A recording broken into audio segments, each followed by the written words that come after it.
I did this to myself 3.5 weeks ago.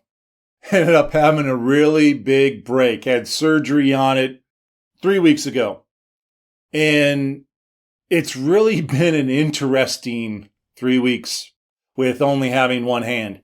And I don't want to make light at all of people that have had a limb amputated or only have the use of one arm.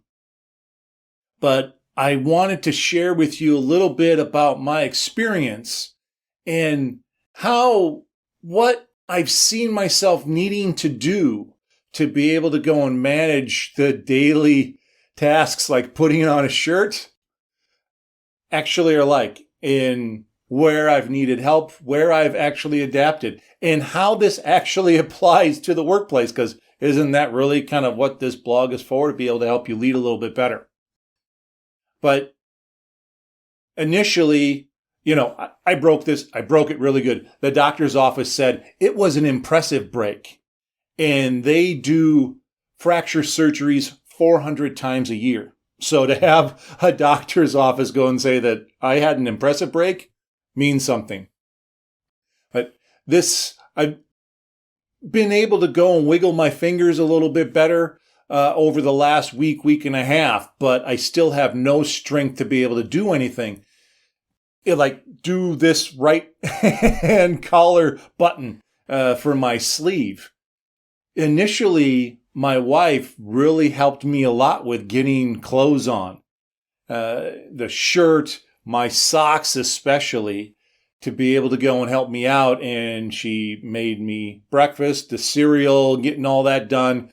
I really wasn't figuring out how I could do some things.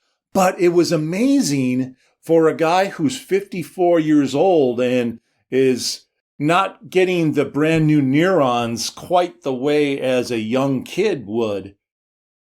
It's really been interesting how my brain has adapted to be able to go and do new things.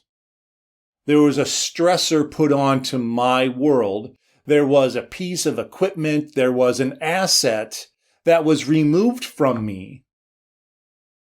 And my brain has figured out how to actually put socks on, taking my right hand and spreading out the sock and being able to go and take care of that. This is easy enough to be able to do these buttons. I've figured out how to be able to go and put the sleeve on to be able to make sure that the appropriate area is in the inside so it's not all twisted up. I changed the way I laced my shoes and put knots in them so they wouldn't just go out. But I was wearing slides for the first 4 days until I really kind of figured out I could do something different. I'm making breakfast on my own with the cereal. However, I tried to go and crack some eggs, and since I didn't have my left hand to be able to brace the pan, I didn't do too well, so my wife helped me with that. She helps put the garbage bag onto this splint when I shower and get some rubber bands to be able to keep the water out. It's been interesting to see how things that I wasn't able to do initially, like the socks, I figured out some ways, and my brain adjusted and created some new pathways and some new ways of thinking. My brain respected the situation to be able to go and help me be more functional. And I've done some blog posts before with my previous employer talking about stress.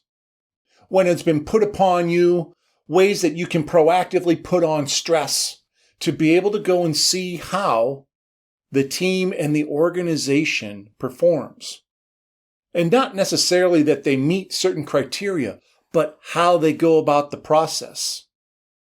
Maybe you add a little bit of stress, or you take something that they're used to using away, or modify it in such a way that they have to go and substantively change their thought process, change their operational process to be able to go and adapt to that breakage in their habits.